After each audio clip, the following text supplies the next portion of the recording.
എന്തായാലും ഒരു ദുരൂഹതയും ഒരു ഗൂഢാലോചനയും തന്ത്രിയുടെ അറസ്റ്റിന് പിന്നിൽ നടന്നിട്ടുണ്ട്. ഞാൻ ആ റിമാൻഡ് റിപ്പോർട്ട് വായിച്ച് ഒരു അഭിഭാഷകൻ എന്നുള്ള നിലയിലുള്ള സംശയമാണ് ഞാനെന്ന് പറഞ്ഞത്. നമുക്ക് വിശ്വസിക്കാൻ പറ്റുന്നില്ലായിരുന്നു ആ റിമാൻഡ് റിപ്പോർട്ട് വളരെ അവ്യക്തമായിരുന്നു. എന്നിട്ട് അദ്ദേഹം 40 ദിവസം ജയിലിൽ കിടക്കേണ്ടി വന്നത് എന്തിനാണെന്നെങ്കിലും പറഞ്ഞാൽ മതി, കുഴപ്പമില്ല. തെറ്റ് ചെയ്തിട്ടുണ്ടെങ്കിൽ ജയിലിൽ കിടന്നോട്ടെ, നമുക്കൊരു പരാതിയില്ല. പക്ഷെ എന്ത് തെറ്റാണ് ചെയ്തത്, എന്ത് കുറ്റകൃത്യമാണ് ചെയ്തത്, ഔദ്യോഗിക കാര്യങ്ങൾ ചെയ്യുന്നതിലുള്ള വീഴ്ച വരുത്തിയ കുറ്റകൃത്യമാണ്, എന്താണ് ചെയ്തതെന്ന് പറഞ്ഞാൽ മതി. പറയണ്ടേ? കോടതിയുടെ അദ്ദേഹത്തിന് ജാമ്യം കൊടുത്തുകൊണ്ടുള്ള കോടതി വിധി ഞെട്ടിക്കുന്ന കോടതി വിധിയാണ്. ഒരാൾ 40 ദിവസം അദ്ദേഹത്തെ പോലെ ഒരാൾ ജയിലിൽ കിടക്കാനുണ്ടായ സാഹചര്യം എന്താണെന്ന് കേരളം അറിയട്ടെ. അപ്പൊ ശരി, വയനാട്ടിലെ 178 വീടുകൾ മുസ്ലിം ലീഗിന്റെ വീടും 51 വീടുകൾ കോൺഗ്രസ് പറഞ്ഞ വീടുകൾ കോൺഗ്രസിന്റെ 26-ാം തീയതി കല്ലിടും.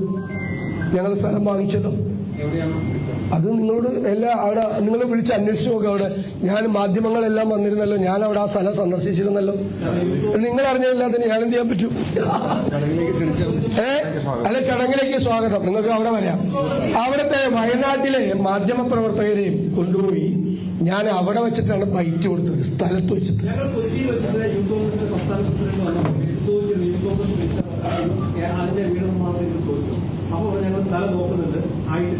ഇല്ല, അവർ ആ പൈസ KPCCക്ക് കൈമാറിയെന്ന് എത്ര പ്രാവശ്യം പറഞ്ഞു.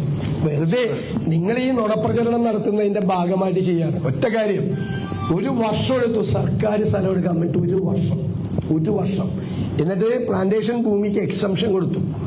ഞങ്ങൾക്ക് പ്രത്യേകമായി സ്ഥലം തരാമെന്ന് പറഞ്ഞിരുന്നു. അവസാനം അത് നിഷേധിച്ചു. ഞങ്ങൾ അപ്പോഴാണ് സ്ഥലം അന്വേഷിച്ചു പോയത്.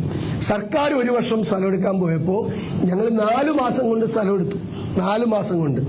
എന്നിട്ട് CPM സൈബറിൽ പ്രചരിപ്പിച്ച ആന കയറുന്ന സ്ഥലമാണ്. ഞാൻ ആ സ്ഥലത്ത് പോയി. അതിന്റെ തൊട്ടപ്പുറത്ത് ആശ്രമം, തൊട്ടിപ്പുറത്ത് വീടുകൾ, അതിന്റെ പുറകിൽ ഒരു റിസോർട്ട്. എന്നിട്ട് ഇവര് ആന കയറുന്ന വീടുകളാണെന്ന് പറഞ്ഞ് കള്ളപ്രചരണം നടത്തിക്കൊണ്ടിരിക്കുകയാണ് നിങ്ങളുടെ മാധ്യമങ്ങളും നിങ്ങളുടെ സൈബർ ഇടങ്ങളിൽ. കള്ളപ്രചരണം. ഞാൻ ആ സ്ഥലത്ത് പോയി മാധ്യമങ്ങളെ മുഴുവൻ കാണിച്ചു. ആശ്രമം കാണിച്ചു, വീടുകൾ കാണിച്ചു. റോട്ടിൽ നിന്ന്, അതായത് മെയിൻ റോഡിൽ നിന്ന് 250 മീറ്റർ ദൂരം, അതായത് ഈ സ്ഥലത്ത് നോക്കിയാൽ ആ റോഡ് കാണാം, സ്ഥലത്ത് നിന്ന് നോക്കിയാൽ കാണാം. കൃത്യമായി റോഡ് ആക്സസ് ഉള്ള വാഹനങ്ങൾക്ക് വരാൻ പറ്റുന്ന ഏത് തരത്തിലുള്ള വാഹനങ്ങൾക്ക്,